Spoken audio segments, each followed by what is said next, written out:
Welcome, I'm Todd Robbins. On July 13th, a number of awful things happened on this day in the past. Here are just a few of them. In 1863, riots broke out in New York City over the drafting of young men for the Civil War. It wasn't so much that people didn't believe in the war or why it was being fought. It was the fact that wealthy people could buy their son's way out of the draft for $300. Now that was a fortune back then, and the poor understood that this meant that the powers that be would be offering them up as cannon fodder. They didn't like that. It's interesting to note that 150 years later on the same day, the hashtag blacklivesmatter started to trend in response to the acquittal of George Zimmerman in the murder of Trayvon Martin.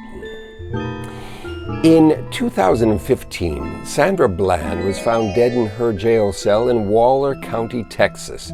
She had been arrested for a traffic offense.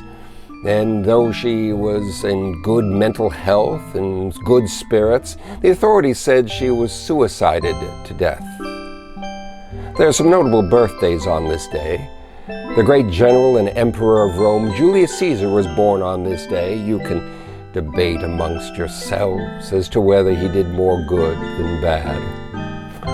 John Dee was born on this day in 1527. He was a major advisor to Queen Elizabeth I. He was a darkly nutty fellow that based his advice based upon mathematics and alchemy, astronomy and astrology, logic and the occult.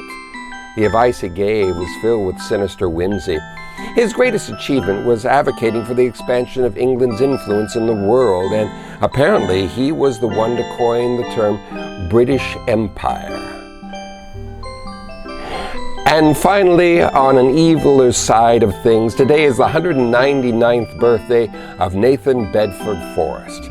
He was born in Chapel Hill, Tennessee. He was a slave trader and became a lieutenant general in the Confederate Army during the Civil War.